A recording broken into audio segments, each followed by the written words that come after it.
Hi guys, my name's Whitney Tuna and welcome to a brand new episode of A Champion's Mind podcast. Today I'm very excited about our special guest. She's a dietitian, she works in private practice, plus the AFL women's team. Her name is Liana Nici.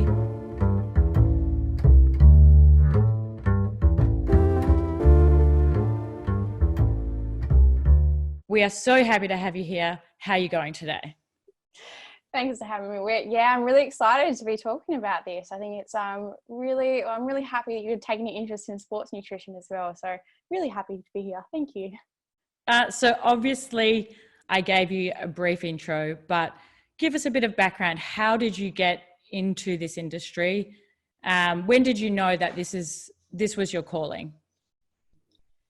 I think I've kind of just fell into nutrition. I'm a massive foodie and I have a serious fascination for the body and the way that food impacts our health and obviously sports performance as well. Yeah. So delving down into that, I went on to study Bachelor of Science in Nutrition at Curtin University. Yep. Then I kind of wanted to delve a bit more into the clinical side of things, so how food affects our body medically. So then I went on and did my master's at Curtin and became a dietitian. Still pretty fascinated about how food impacts our body, in particular sporting performance. I went over to the Australian Institute of Sport and did my sports dietetic qualification there. So kind of just rolled with where I was passionate about. And then I kind of just ended up here, which is, I'm pretty happy about it. So obviously from our conversations, you work in private practice and obviously down at West Coast.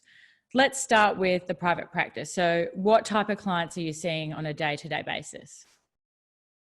Well, that's the thing I love about private practice is I'm seeing so many different clients on a day-to-day basis. It could be whether it's general weight loss, it could be people just wanting to build their healthy relationship with food, which I'm really passionate about.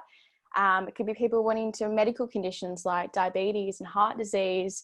And now with the added bonus of being a sports dietitian, I'm seeing a lot of athletes in different areas. So I work with, people in playing football. I've worked with a couple of fighters, someone in snowboarding. Like it varies so much, which is the real benefit of private practice that I really love. What would be to date like your biggest career highlight with working with a client? Biggest career highlight. Well, I think definitely been working with West Coast. That's been a huge experience. So I'm a massive fan of West Coast anyways, and being a part of the inaugural AFLW team has been a huge experience. And I think being at the grounds for our first win too recently, definitely a career highlight. Yeah, so obviously you work with the West Coast girls. How many are there in the team? So in the squad, there's about 30, but we play with around 21, 22. Yeah. But it's been really great to, obviously this is their first year, so they're getting new experiences and new contact with different health professionals. So it's really been a huge roller coaster, a wonderful learning experience of getting them to go from the ground up with stuff, which has been great. Awesome. So how do you work with them? So what's your actual job? Do you do their skin folds? Do you do meal plans for them? Or does it really vary from athlete to athlete?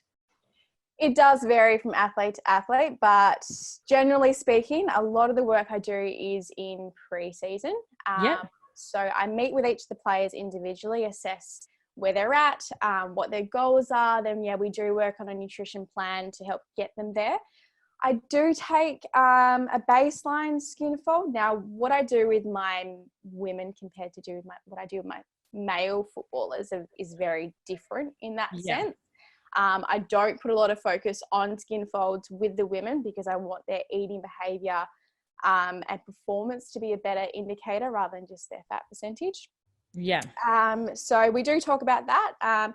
Then going into season, I do a lot more work with both group and individual basis, whether it's presentations and education around eating, around training, game day, hydration and supplement use.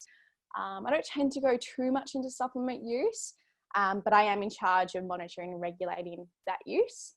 Mm. Then we're breaking it down into games. So if they're playing away, I have to plan their food they're going to eat on the plane, as well as their hotel menu throughout their stay, and then organising meals to be delivered to the grounds post-game to make sure they're recovering properly. Yeah. Then the bulk of the work is also done when they're playing home. So when they're playing home, I'm at the grounds. So I do pre and post weights to assess how much sweat they've lost.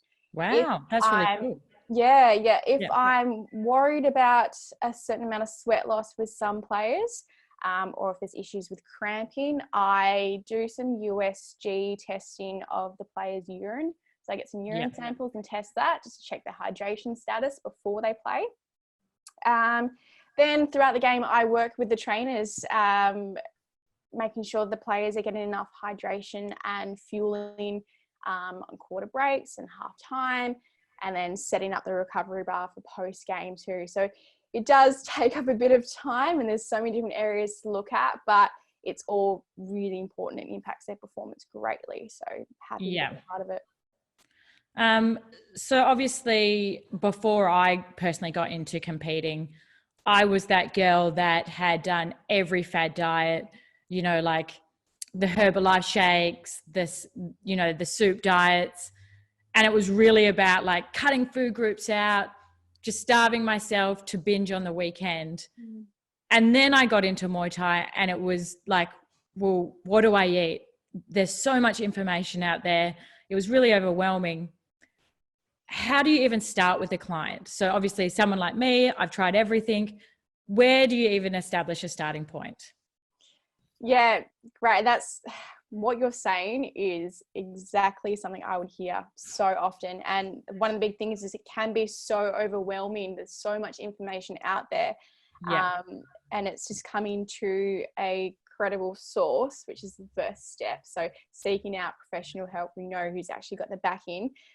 But before I even touch anything to do with nutrition or any advice or education, I really try and get to know the client. So understand their motivation, their goals, where they're coming from, where they've been, what they've tried. So whether they've tried the fad diets before, what their experiences with that. So what worked, what didn't work, what their lifestyle's like, what their challenges are. All of that needs to be taken into consideration before you even touch anything to do with nutrition advice or recommendations, because none of the advice or recommendations are even going to be put into place unless you have an understanding of their background. So that's always the angle that I'll take with that, because what may work for one person isn't going to work for the next person. So you need to have an understanding of that. Yeah, awesome. And obviously, like I went from being a general pop client to being more of an athlete myself. What is the biggest difference that you're finding between these types of females? I think it definitely comes down to an understanding of, again, their motivation and their goals. So basics are always the same. I'll always, with both type of clients, look at their basic nutrition, what they're normally eating, how they're eating around just general life. With the athletes, we'll look at how they're eating around training and the increase in training there. With athletes or anyone in the general population who may be quite active, they tend to have a bit of different motivation, and they may be willing to do more things to get to what their goal may be. So that may mean whether that's restricting what they're eating or not eating certain foods. So understanding that more is really important. But yeah, with females, particularly athletes, I really focus on that underfueling aspect with female clients who are training quite heavily. Huge risk of them not fueling and recovering well enough. So it's just making sure that they get a good understanding about why they need to eat certain foods, how much, how often, and how that suits their lifestyle as well. Yeah. And, you know, that just leads me on to, like, I suppose I have the benefit, and it's also a negative, but I wear two hats. So I do coach, but I also compete. So for me, I see a lot of athletes who are under eating. And when I'm a coach, I find that they're grumpy in training, they've got no energy, they, they don't really want to communicate because they're just so tired. So all these things that affect them during the session. And then when I'm hungry, when I'm that hungry athlete or I'm under eating, I overthink everything. I'm like, nothing's firing, nothing's flowing. And I get really hard on myself. So I've seen both sides to it, being the coach and then the athlete. So under eating, like, what are the side effects of this and the performance? Obviously, we make weight, we need to get on the scales. And sometimes it's like whatever it takes to get to that weight. And we forget about our performance, which I think is so bad. So like maybe just talk us through some of those things, that how it affects our performance. Absolutely. Okay, there's a few things we can probably touch here.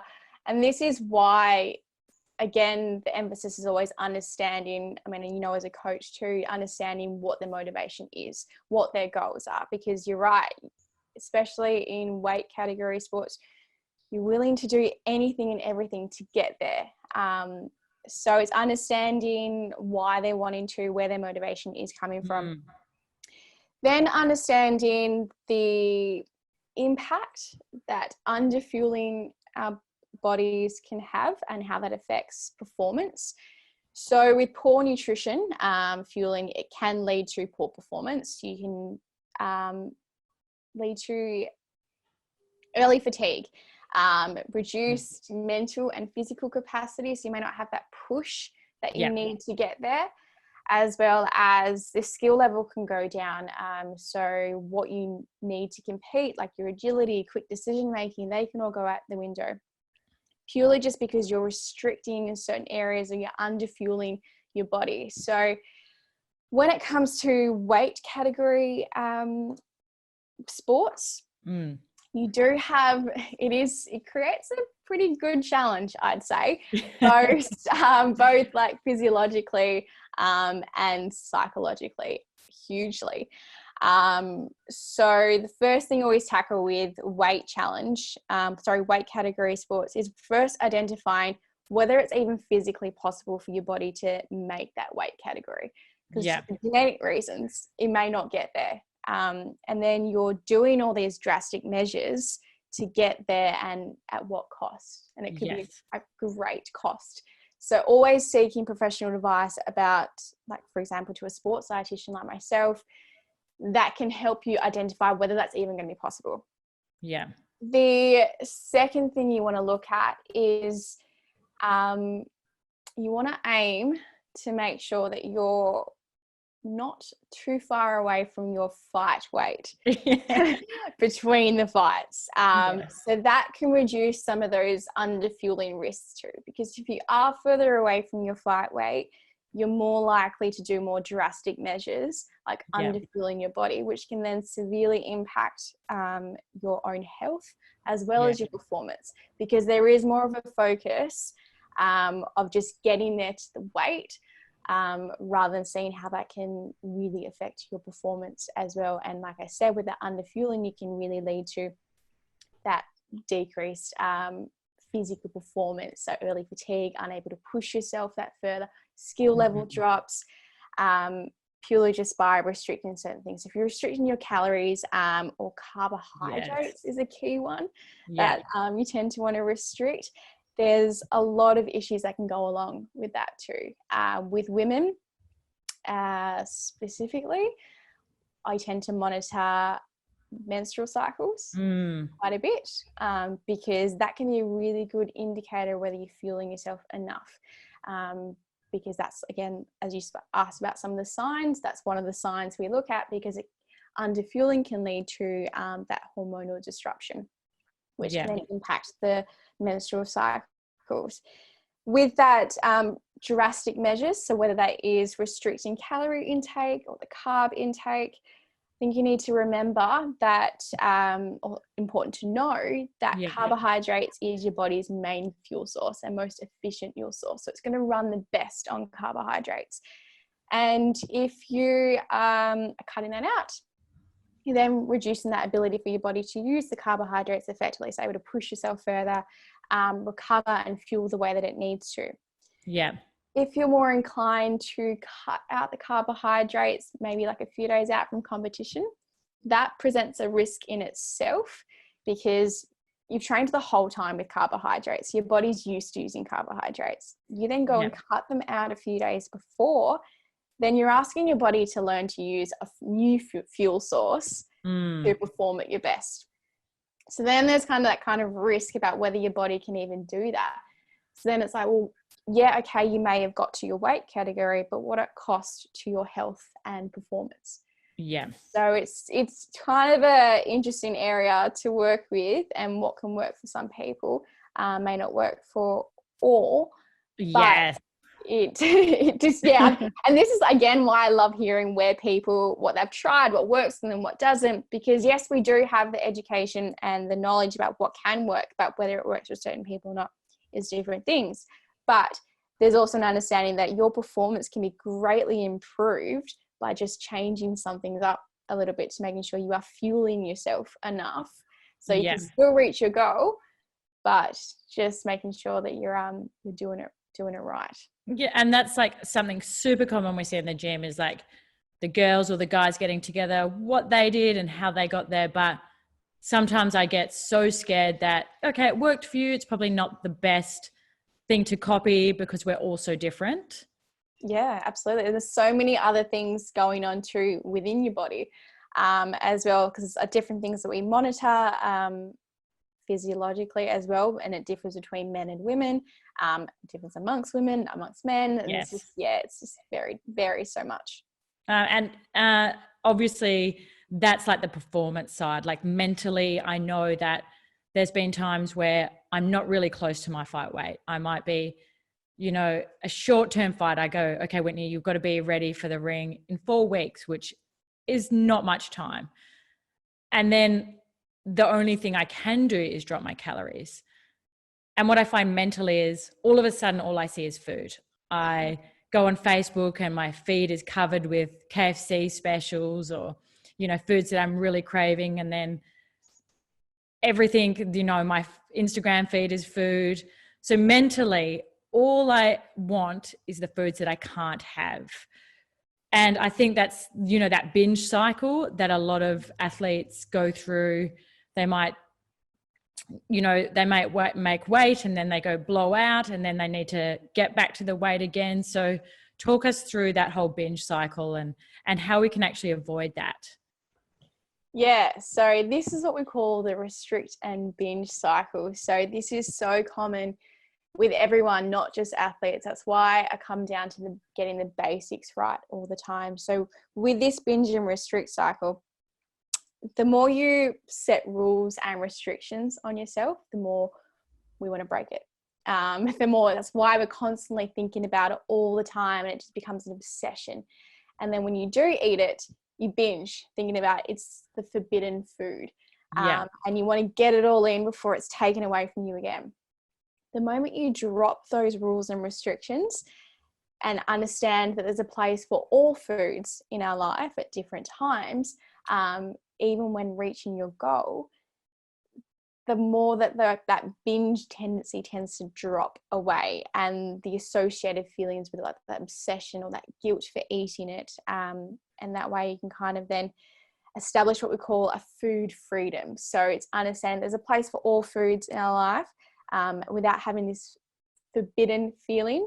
You can have it at any time. So this kind of goes back into what we were saying about staying relatively close to your fight weight as you can, but that just takes into all consideration about managing your weight or just having that healthy relationship with food. The further you are away from your weight category, the more drastic the measures you're going to take, the more likely you're going to restrict for longer.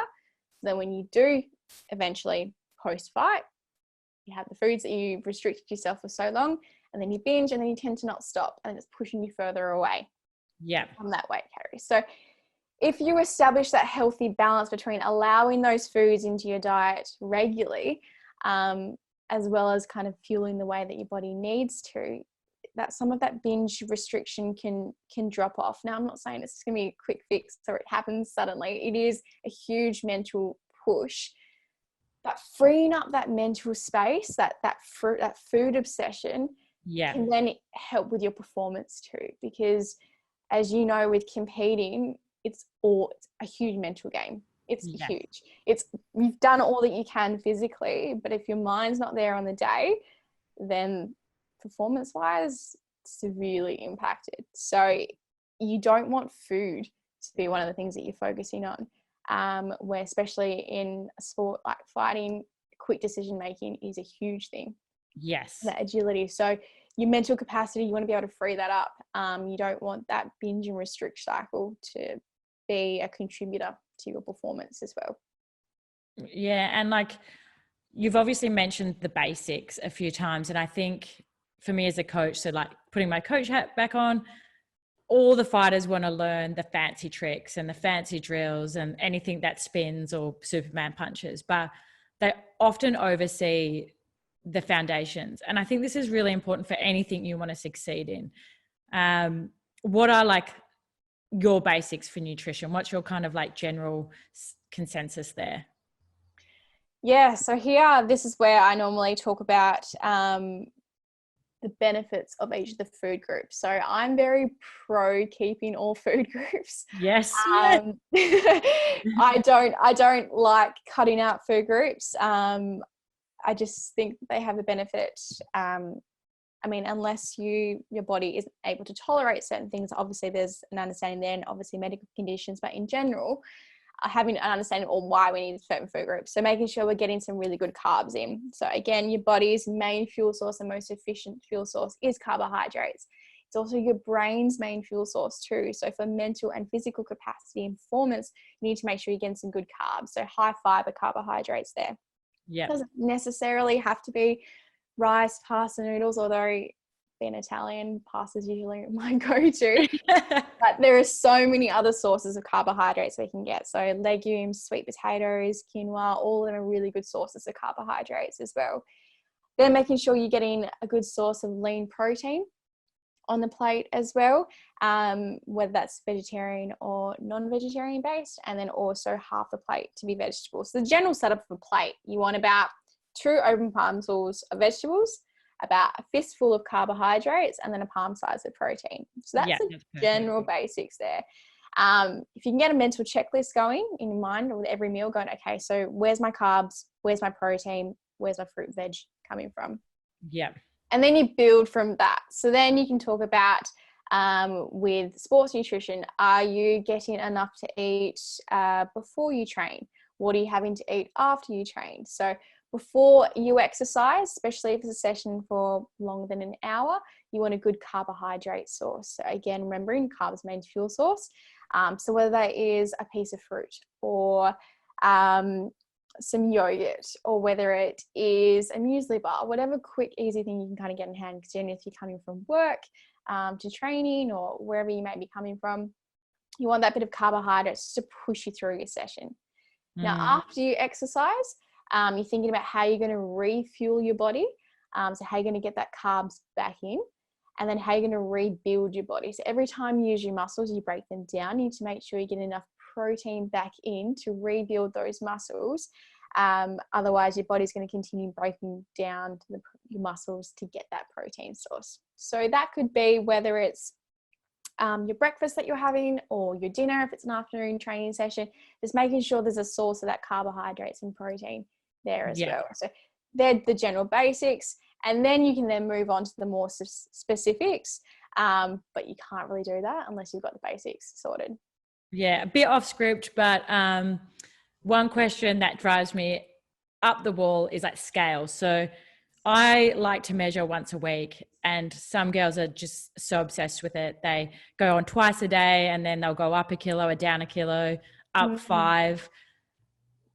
Why can you just fluctuate in weight on the scales versus obviously like skin folds or your body fat? Like, what are some really no-brainers for you that us non-dietitians just are not aware about? Yeah, I'm glad you kind of touched on this actually. I'm not a fan of scales for this reason. It can mess with you mentally greatly. If you are going to weigh yourself doing what you're doing, that same time of day, once a week at most, so you can see that bit of a trend, because your weight can fluctuate day to day based on water retention. So you could be due for your period. If you're a female, stress levels can mean that your body holds on to more water.